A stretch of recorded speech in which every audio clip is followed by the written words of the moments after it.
नमस्कार, मैं हूं दिव्या। बिहारी न्यूज में आपका स्वागत है। आज है 24 फरवरी दिन शनिवार। खबरों की ओर बढ़ने से पहले एक नजर सुर्खियों पर। बिहार विधान परिषद की 11 सीटों पर मार्च में चुनाव। माघ पूर्णिमा का व्रत आज। बिहार के आकाशदीप ने इंग्लैंड के खिलाफ चौथे टेस्ट मैच में किया कमाल। पटना हाईकोर्ट ने फर्जी डिग्री वाले शिक्षकों की मांगी रिपोर्ट। के पाठक ने सक्षमता परीक्षा को लेकर दी जानकारी। विदेश जाने वाले बिहारियों की संख्या में आई कमी। सांप के काटने से नहीं होगा जान को खतरा। इसके साथ ही बढ़ते अब तक के 25 बड़ी खबरों की ओर विस्तार से। एनटीपीसी में डिप्टी मैनेजर और असिस्टेंट मैनेजर के पदों पर निकली भर्ती। कई विभागों में डिप्टी मैनेजर और असिस्टेंट मैनेजर के पदों पर केंद्रीय सार्वजनिक क्षेत्र की कंपनी एनटीपीसी लिमिटेड द्वारा भर्ती निकाली गई है, जहां डिप्टी मैनेजर के पद पर 110 और असिस्टेंट मैनेजर के पद पर 20 भर्ती की जाएगी। इच्छुक उम्मीदवार इसके आधिकारिक वेबसाइट ntpc.co.in पर जाकर आवेदन कर सकते हैं। आवेदन करने की अंतिम तारीख 8 मार्च 2024 निर्धारित की गई है। इन पदों पर चयनित उम्मीदवारों के वेतन की बात करें तो जिन भी उम्मीदवारों का चयन डिप्टी मैनेजर के पद के लिए होगा, उनका वेतन 70,000 रुपए से लेकर 2 लाख रुपए तक होगा। वहीं असिस्टेंट मैनेजर के पदों पर 60,000 रुपए से लेकर 1,80,000 रुपए तक दिए जाएंगे। इन पदों पर शैक्षणिक योग्यताएं और अन्य पात्रताएं आप इसके अधिसूचना और आधिकारिक वेबसाइट पर देख सकते हैं। बिहार विधान परिषद की 11 सीटों पर मार्च में चुनाव। बिहार विधान परिषद की 11 सीटों पर चुनाव की डेट सामने आ गई है। इसकी तैयारी पूरी हो चुकी है। 21 मार्च को मतदान की प्रक्रिया होगी। वहीं 4 मार्च को नोटिफिकेशन जारी किया जाएगा। 11 मार्च को नामांकन का आखिरी दिन है। आपको बता दें कि मुख्यमंत्री नीतीश कुमार, राबड़ी देवी का भी कार्यकाल पूरा हो रहा है। इनके अलावा मंगल पांडे, खालिद अनवर, प्रेमचंद्र मिश्रा, संतोष कुमार सुमन, सैयद शहनवाज हुसैन, संजय पासवान, रामेश्वर महतो आदि का भी कार्यकाल खत्म हो रहा है। संजय झा का भी कार्यकाल पूरा होने जा रहा, लेकिन ये राज्यसभा के सदस्य चुने गए हैं। इस कारण उनकी सीट भी खाली हो चुकी है। कुल 11 सीटों पर के लिए 21 मार्च को चुनाव होगा। बिहार के आकाशदीप ने इंग्लैंड के खिलाफ चौथे टेस्ट मैच में किया कमाल। भारत और इंग्लैंड के बीच रांची के JNCA स्टेडियम में चौथा टेस्ट मैच खेला जा रहा है। इसमें बिहार के आकाशदीप ने भारत को एक अच्छी शुरुआत दिलाने में मदद की है। इन्होंने पहले ही स्पेल में 34 रन देकर 3 विकेट को अपने नाम किया है। आकाशदीप के लिए रांची टेस्ट ड्रीम डेब्यू साबित हुआ। इन्होंने इसमें एक अच्छी गेंदबाजी की है। आपको बता दें कि आकाशदीप रोहतास जिले के शिवसागर प्रखंड के बड्डी गांव के निवासी हैं। आकाशदीप की सफलता के बाद उनके गांव में जश्न का माहौल है। चौथे टेस्ट के पहले दिन इंग्लैंड ने 7 विकेट खो दिया है। फिलहाल इंग्लैंड की टीम ने 302 रन बनाए हैं। जो रूट ने 100 रन बनाए हैं। ये क्रीज पर डटे हुए हैं। ओली रॉबिन्सन इनका साथ दे रहे हैं। माघ पूर्णिमा का व्रत आज माघ पूर्णिमा मनाई जा रही है। इस दिन सत्यनारायण पूजा, देवी लक्ष्मी और चंद्रदेव की पूजा का विशेष महत्व होता है। वहीं मान्यता के मुताबिक इस दिन पूर्व में गंगा स्नान करना चाहिए। इस कारण आज सैकड़ों लोग गंगा में डुबकी लगाएंगे। इसके बाद भगवान भास्कर को अर्घ्य देंगे। वहीं यदि गंगा स्नान संभव नहीं हो तो पानी में गंगाजल मिलाकर भी स्नान किया जाता है। माघ पूर्णिमा के दिन दान का भी विशेष महत्व है। इस दिन फूल, पान, सुपारी, मौली, रोली आदि चीजें भगवान को चढ़ाना चाहिए। अंत में आरती और प्रार्थना की जाती है। कई लोग इस दिन शाम को चंद्रमा को अर्घ्य देते हैं। बिहारी पहचान में आज हम बात करेंगे RC प्रसाद सिंह के बारे में। इनका जन्म 19 अगस्त वर्ष 1911 में बिहार के समस्तीपुर जिले में हुआ था। ये भारत के एक प्रसिद्ध कवि, कथाकार और एकांकीकार के रूप में जाने जाते हैं। इनकी गिनती बिहार के श्रेष्ठ कवियों में होती है। इन्होंने हिंदी साहित्य में कई रचनाएं की हैं। इनके द्वारा लिखी गई कविताओं में आजकल कलापी, RC, जीवन और यौन, नई दिशा आदि शामिल है। इनके द्वारा लिखी गई प्रसिद्ध कहानियों में पंच पल्लव, काल रात्रि, खोटा सिक्का, एक प्याला चाय आदि शामिल है। इनके क्षेत्र में सर्वश्रेष्ठ योगदान के लिए कई पुरस्कारों से भी इन्हें सम्मानित किया गया है, जिनमें साहित्य अकादमी पुरस्कार शामिल है। इंटर की कॉपी का मूल्यांकन कार्य जल्द होगा पूरा। इंटर की कॉपी का मूल्यांकन कार्य जल्द पूरा हो जाएगा। कॉपियों के मूल्यांकन की प्रक्रिया शुरू हो चुकी है। इसे 4 मार्च तक पूरा करने का लक्ष्य रखा गया है। उम्मीद की जा रही है कि होली से पहले 20 मार्च को परीक्षा के परिणाम की घोषणा कर दी जाएगी। मालूम हो कि उत्तर पुस्तिकाओं के मूल्यांकन के लिए पटना में 7 केंद्र बनाए गए हैं, जबकि पूरे राज्य में 200 से अधिक केंद्रों का निर्माण कार्य किया गया है। जानकारी के अनुसार राज्य में शिक्षकों की संख्या में बढ़ोतरी हुई है। इन्हें मूल्यांकन के कार्य में लगा दिया गया है। मूल्यांकन काम एक पाली में सुबह 9 बजे से शाम के 5 बजे तक पूरी की जाएगी। बिहार में 21,000 से अधिक वोटर की उम्र 100 साल से अधिक। बिहार में चुनाव के मतदान प्रतिशत में बढ़ोतरी हुई है। चुनाव आयोग के अनुसार राज्य में 21,000 से ज्यादा वोटरों की उम्र 100 साल से ज्यादा है। चुनाव आयोग की रिपोर्ट में ये बात निकलकर सामने आई है। मालूम हो कि राज्य में कुल मतदाताओं की संख्या 7,64,00,000 है। इनमें से 2 करोड़ से अधिक लोगों की उम्र 30 साल से कम है। वहीं लोकसभा चुनाव में 9 लाख से अधिक नए वोटर वोट करेंगे। वहीं चुनाव आयोग ने लोगों से वोट करने की अपील की है। राज्य में शांतिपूर्ण ढंग से चुनाव हो, इसके लिए कई तरह की तैयारी की जा रही है। पटना हाई कोर्ट ने फर्जी डिग्री वाले शिक्षकों की मांगी रिपोर्ट। पटना हाई कोर्ट ने फर्जी डिग्री के आधार पर नियुक्त शिक्षकों की मामले में सुनवाई की है। रंजीत पंडित की जनहित याचिका पर चीफ जस्टिस के वी चंद्रन की पीठ ने सुनवाई की। इस मामले में राज्य सरकार और राज्य निगरानी विभाग को कार्रवाई की रिपोर्ट प्रस्तुत करने के लिए कहा गया है। कोर्ट ने सरकार को 2 सप्ताह का समय दिया है। आपको बता दें कि ये मामला कई दिनों से चल रहा था, लेकिन जांच रिपोर्ट धीमी रही। इसके बाद कोर्ट ने समय सीमा का निर्धारण किया। इसके तहत शिक्षकों को अपनी डिग्री व अन्य कागजात प्रस्तुत करने के लिए कहा गया है। तय समय के तहत कागजात और रिपोर्ट नहीं देने वाले शिक्षकों के खिलाफ कार्रवाई का आदेश है। फिलहाल 1,000 से अधिक शिक्षकों की रिपोर्ट उपलब्ध नहीं है। बिहार में 30 शहरों में मकान बनाने के नियम में बदलाव। बिहार में 30 शहरों के ग्रामीण इलाकों में मकान बनाने के नियम में बदलाव किया गया है। आवासीय विभाग ने 30 शहरों के प्लानिंग एरिया के तहत आने वाले ग्राम पंचायतों में बिल्डिंग बायलॉज के प्रावधान को लागू कर दिया है। इसके बाद अब बिल्डिंग लेआउट नक्शा पास कराने से जुड़े मुख्य कार्यपालक सीईओ के समक्ष आवेदन देना होगा। नक्शे को पास कराने के लिए उन्हें सेक्शन प्राधिकार के रूप में चयनित किया गया है। इसके बाद अब मुखिया नक्शे को पास नहीं कर सकेंगे। पहले ये अधिकार मुखिया के पास होता था। बिल्डिंग बायलॉज के तहत भवनों के निर्माण की मंजूरी मिलेगी। ग्राम पंचायतों में भवन या लेआउट योजना के नक्शे की स्वीकृति मुख्य कार्यपालक पदाधिकारी की ओर से दी जाएगी। के पाठक ने सक्षमता परीक्षा को लेकर दी जानकारी। शिक्षा विभाग के अपर मुख्य सचिव कटिहार पहुंचे। यहां वह कोढ़ा मूसापुर प्रखंड शिक्षा एवं प्रशिक्षण संस्थान में पहुंचे। प्रशिक्षण ले रहे शिक्षकों को संबोधित करते हुए उन्होंने कहा कि मामूली सक्षमता परीक्षा देने के बाद शिक्षकों को राज्यकर्मी का दर्जा मिल जाएगा। के पाठक ने कहा कि बिहार में 50% बच्चे अब भी अपने कक्षा के अनुसार दक्ष नहीं है। ऐसे में शिक्षक छुट्टी होने के बाद ऐसे कमजोर बच्चों को मिशन दक्ष के तहत विशेष रूप से शिक्षा प्रदान करे। इससे बेहतर परिणाम देखने को मिल सकते हैं। शिक्षा विभाग के अपर मुख्य सचिव ने 8वीं कक्षा के बच्चे के द्वारा हिंदी विषय का एक पन्ना भी नहीं पढ़ने पर चिंता जाहिर की है। पटना के मरीन ड्राइव में मिलेगी फूड कोर्ट सहित कई सुविधा। पटना का मरीन ड्राइव अब और सुंदर होने वाला है। इसको लेकर पथ निर्माण मंत्री विजय कुमार सिन्हा ने कहा है कि जेपी गंगा पथ समग्र उद्यान योजना के अंतर्गत दीघा से गांधी मैदान के बीच जेपी गंगा पथ के दोनों ओर भूमि का विकास किया जाएगा। यहाँ 90% भाग पर पेड़ पौधे लगेंगे। इस इलाके को हरा भरा किया जाएगा। वहीं 10% भाग में मूलभूत सुविधाओं के साथ food court, river front, cycle track, वानस्पतिक उद्यान, वॉकिंग ट्रैक, पार्किंग आदि की व्यवस्था की जाएगी। इसके बाद का मरीन ड्राइव का लुक बदल जाएगा। जेपी गंगा पथ पर बना पार्क आधुनिक होगा। कई जगहों पर सेल्फी पॉइंट भी बनाए जाएंगे। हॉस्पिटल की जमीन पर अवैध कब्जे को लेकर कार्रवाई का आदेश। बिहार विधानसभा के सदस्य पवन कुमार यादव ने अस्पतालों में जमीन पर अतिक्रमण को लेकर सदन में सवाल किया है। इसके बाद उप मुख्यमंत्री सर सम्राट चौधरी एक्शन मोड में आ गए हैं। उन्होंने इस पर तुरंत कार्रवाई का आदेश दिया है। सम्राट चौधरी ने कहा है कि अस्पतालों की जमीन पर अवैध कब्जे और अतिक्रमण को तुरंत खाली करवाना चाहिए। इसे लेकर जिलाधिकारी को आदेश दिया गया है कि अतिक्रमण हटाने के साथ ही कहा गया है कि इसके बाद आगे की कार्रवाई के लिए विभाग को तुरंत सूचित किया जाए। उप मुख्यमंत्री ने जानकारी दी है कि वे इसे लेकर डीएम से खुद बातचीत करेंगे। विदेश जाने वाले बिहारियों की संख्या में आई कमी। बिहार के लोगों में विदेश जाने के क्रेज में कमी आई है। दरअसल पासपोर्ट आवेदन में 50,000 तक की कमी देखने को मिली है। खासकर कोरोना महामारी के सामने आने के बाद ये कमी दर्ज हुई है। पिछले 1 साल में इसमें 5,000 की कमी हुई है। क्षेत्रीय कार्यकाल पटना में साल 2022 की तुलना में साल 2023 में पासपोर्ट और अन्य दस्तावेज बनाने के लिए 11% कम आवेदन आए हैं।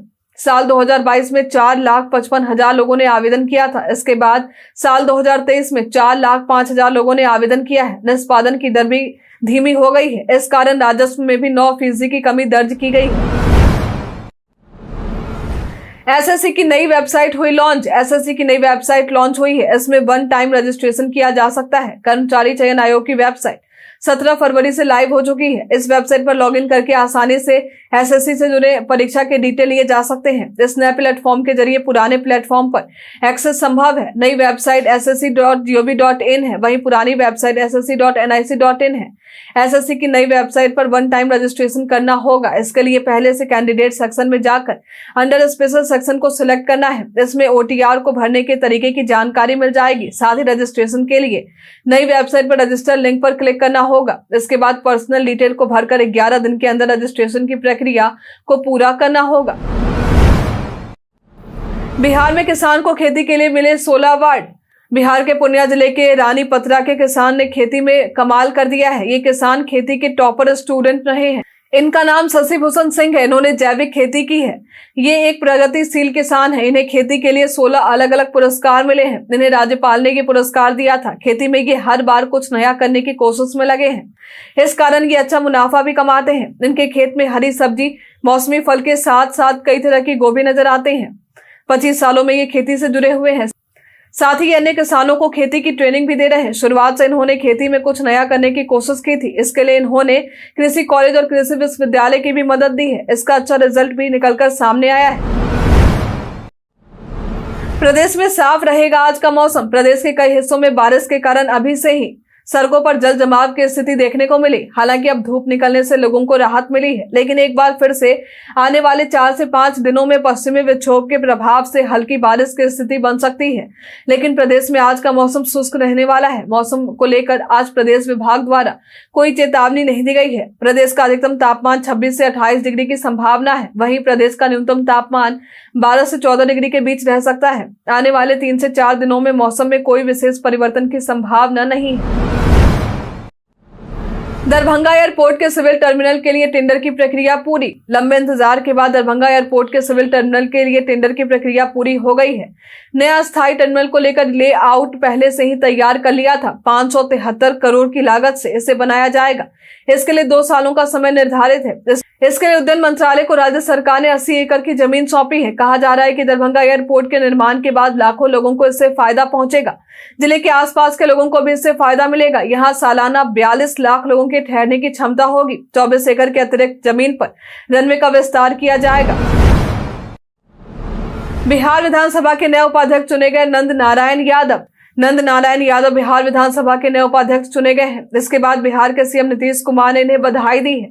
इन्हें सर्वसम्मति से बिहार विधानसभा का 10वां अध्यक्ष चुना गया है। उप मुख्यमंत्री सम्राट चौधरी के साथ ही पक्ष और विपक्ष के नेताओं ने इन्हें बधाई दी है। नंद नारायण यादव को सीएम नीतीश कुमार का करीबी नेता माना जाता है। इन्होंने गुरुवार को उपाध्यक्ष के पद के लिए नामांकन किया था। इसके बाद विधानसभा के अध्यक्ष ने उनके प्रस्ताव के नाम की घोषणा की, साथ ही इन्हें निर्वाचित घोषित किया। आपको बता दें कि नंद नारायण यादव के पहले इस पद पर महेश्वर हजारी कार्यरत थे।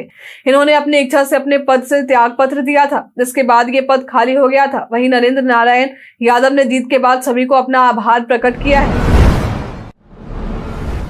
बक्सर में तेजस्वी यादव ने भाजपा पर बोला हमला। बिहार विधानसभा के नेता प्रतिपक्ष तेजस्वी यादव जन विश्वास यात्रा के दौरान बक्सर पहुंचे। यहां उन्होंने किला मैदान में लोगों को संबोधित किया, साथ ही बीजेपी पर जमकर हमला बोला।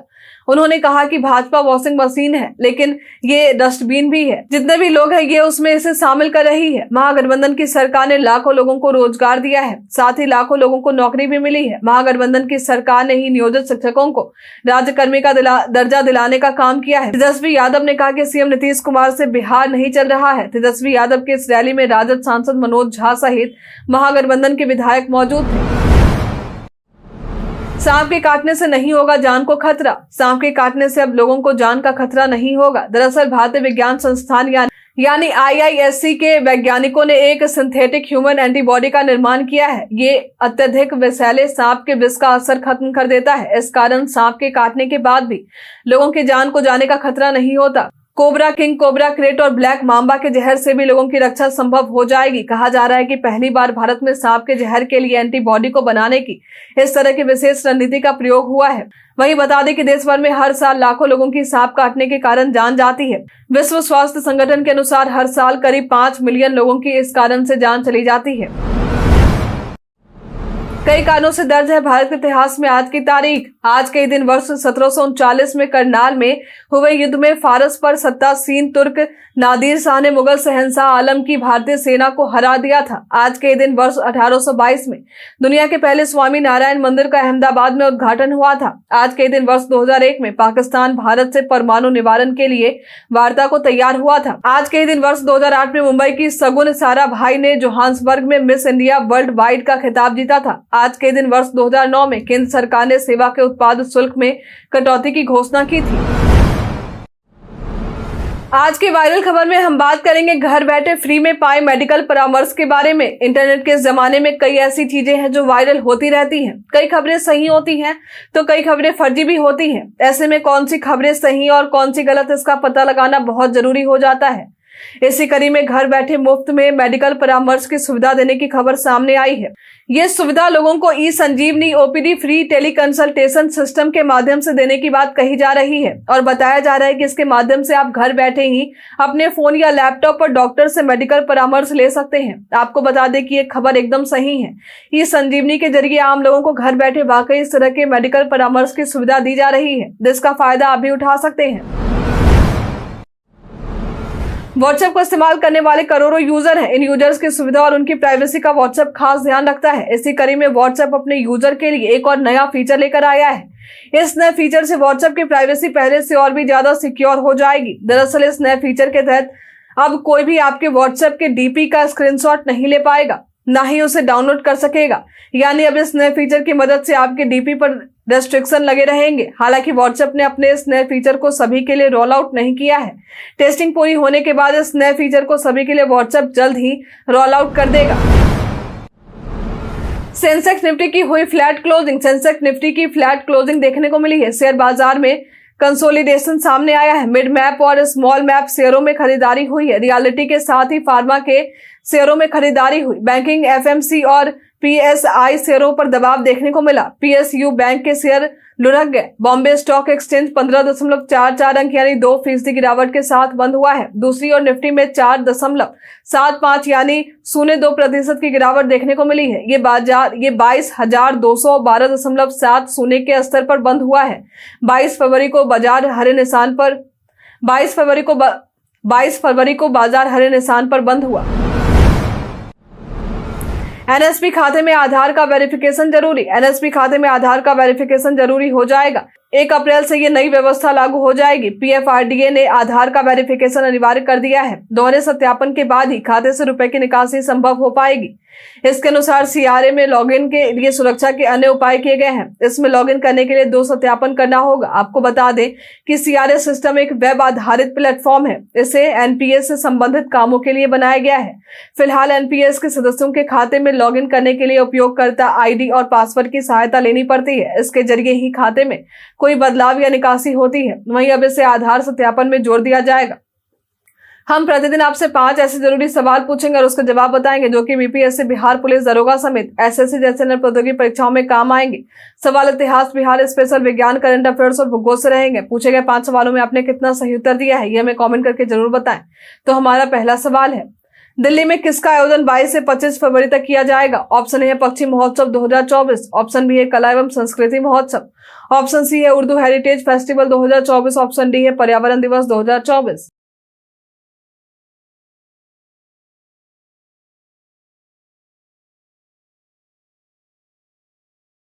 इसका सही उत्तर है उर्दू हेरिटेज फेस्टिवल 2024।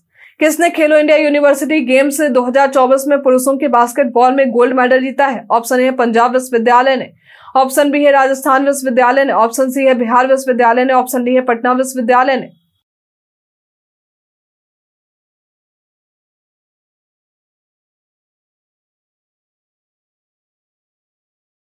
इसका सही उत्तर है पंजाब विश्वविद्यालय ने। हाल ही में कहां पर मिस वर्ल्ड पेजेंट प्रतियोगिता 2024 शुरू हुई है? ऑप्शन ए है गोवा, ऑप्शन बी है बेंगलोर, ऑप्शन सी है मुंबई, ऑप्शन डी है दिल्ली।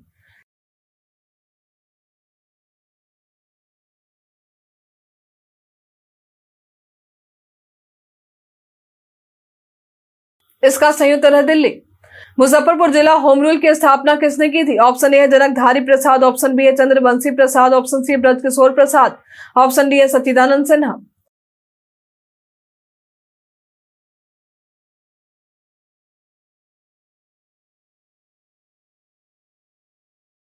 इसका संयुक्त है जनक धारी प्रसाद।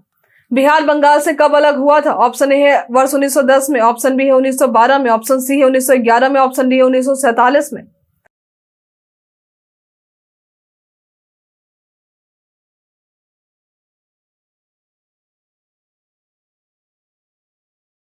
इसका संयुक्त है 1912 में। बीते दिन हमारे द्वारा पूछे गए सवाल का आप लोगों में से बहुत लोगों ने अपना जवाब हमें हमारे कमेंट सेक्शन बॉक्स में लिखकर दिया था। जिन्होंने हमारे द्वारा पूछे गए सवाल का जवाब दिया उनके नाम है रोशन कुमार, संतोष कुमार तिवारी, राजीव कुमार, चंद्र कुमार, गोनर शर्मा, विद्यासागर, धीरज कुमार शाह, प्रहलाद महतो, पंकज कुमार दास, बाबूलाल मरांडी, विकी कुमार, अंजू कुमारी, शंकर प्रसाद, दीपू चंद्रा, नौसाद रजा, सादुल्ला पालवी, सीता कुमारी, मोहम्मद साकिर हुसैन, संघर्ष कुमार, सुमित शर्मा, बिट्टू कुमार। इसके साथ ही बढ़ते हैं आज के सवाल की। और आज का सवाल है, बिहार में रोजगार को और बढ़ाने के लिए सरकार को और क्या कदम उठाने चाहिए? आप अपना जवाब हमें हमारे कमेंट सेक्शन बॉक्स में लिखकर जरूर बताएं। आज के लिए इतना ही। बिहार के तमाम खबरों के साथ बने रहने के लिए देखते रहे बिहारी न्यूज। और साथ ही अगर आप यूट्यूब से देख रहे हैं तो चैनल को लाइक करना और सब्सक्राइब करना, अगर आप फेसबुक से देख रहे हैं तो पेज को फॉलो करना ना भूलें। धन्यवाद।